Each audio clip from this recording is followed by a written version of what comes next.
Хайрлы күн. Добрый день, дорогие друзья. К нам часто обращается с самым, наверное, животрепещущим вопросом на сегодняшний день: как же жить дальше, как выживать, что делать, да, в нынешних условиях, да, после депрессии, в которую мы все впали около 2 месяцев назад из-за известных всем событий. Особенно это интересует нас, татар, потому что к тем проблемам общечеловеческим, гуманистическим, экономическим, да, которые, наверное, постигли всю нашу страну и не только нашу страну, добавляется еще и то, что от других-то проблем нас никто не избавлял, другие-то вопросы никуда с повестки не исчезли. В этом депрессивном состоянии, я думаю, пребывал каждый из нас, особенно в первой неделе. Здесь, конечно же, вспоминается вот это 5 состояний, да, психологии, которые вывела известная швейцаро-американская психолог Кюблер-Росс в 60-х годах. Да, вот это отрицание, неприятие, гнев, депрессия и так далее. И последнее – это смирение. Так вот, сейчас, я думаю, мы уже пребываем в состоянии вот этого самого смирения. И теперь нам уже, поняв, что от этого нам никуда не деться, что это уже надолго, как же жить дальше, вопрос. Здесь вопрос, мне кажется, надо начинать ответ на этот вопрос с того, а что мы можем вообще делать в этой ситуации. Конечно, сами вот так вот по мгновению волшебной палочки оставить все это мы не можем, но тем не менее мы должны принять самое главное постулат о том, что жизнь продолжается, она не заканчивается, как бы многим ни казалось.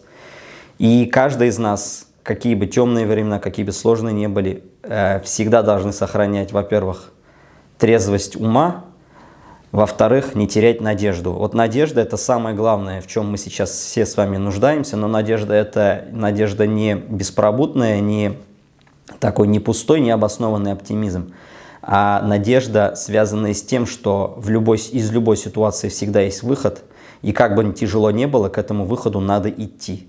Не пребывать в депрессии, естественно, не сидеть на диване, ничего не делая, а каждый должен принять для себя, возможно, личную стратегию, возможно, какую-то групповую, и ей следовать.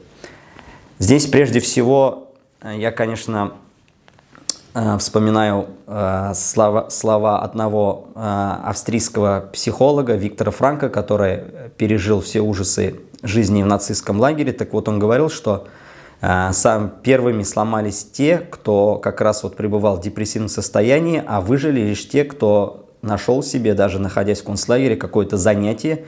Они выжили, дожили до победного конца и вышли живыми из этого ада. И здесь, мне кажется, в этом адском состоянии нам то же самое. Нужно понять, чем же мы должны заниматься. Вот касаясь применительно нас, татар, национальные проблемы никуда у нас не исчезли.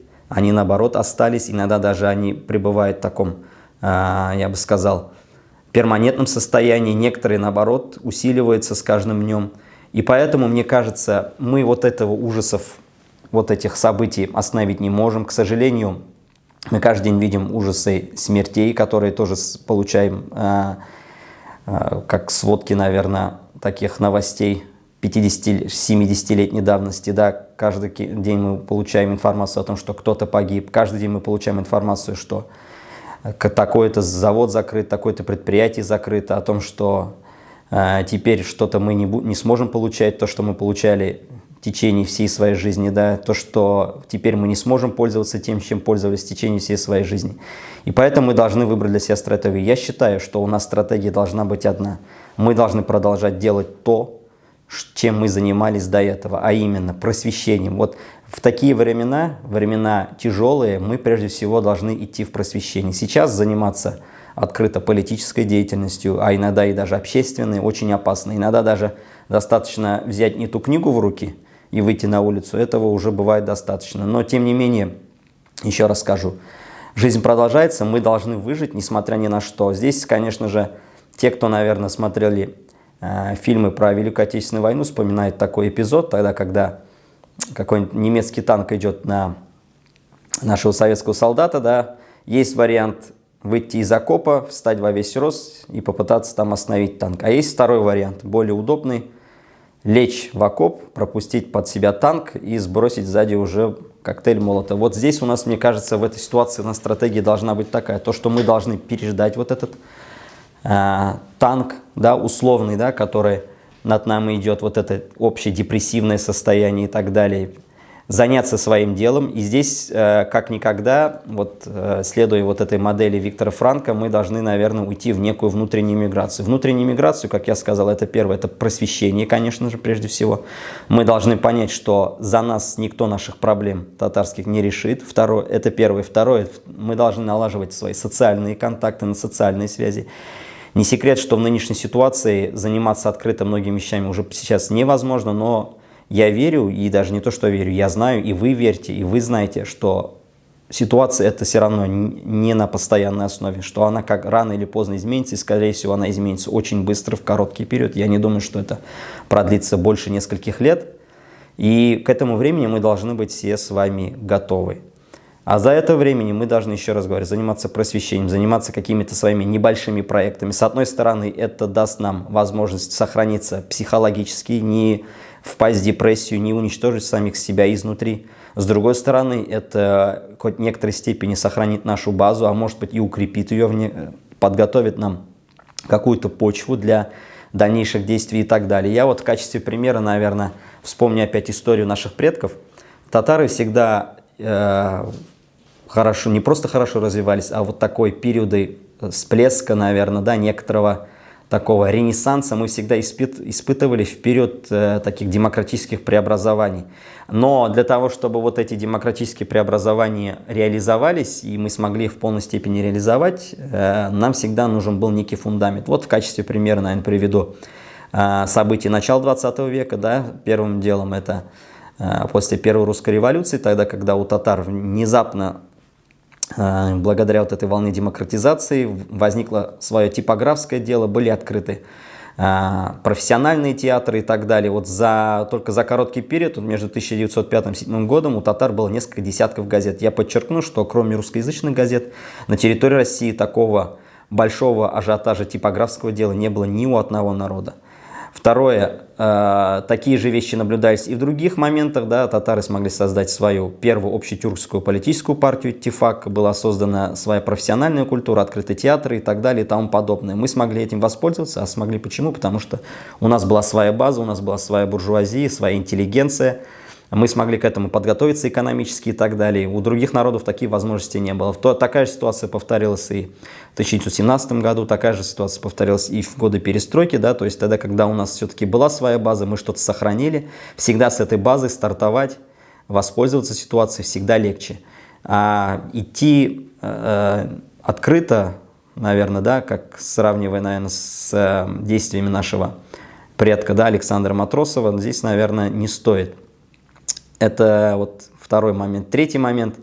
Мы, конечно же, не должны терять оптимизм, и этим оптимизмом должны заражать других. Это очень важный момент психологический, потому что, как вы понимаете, сломаться легко, и психологически в том числе, а восстановиться в этом случае очень сложно.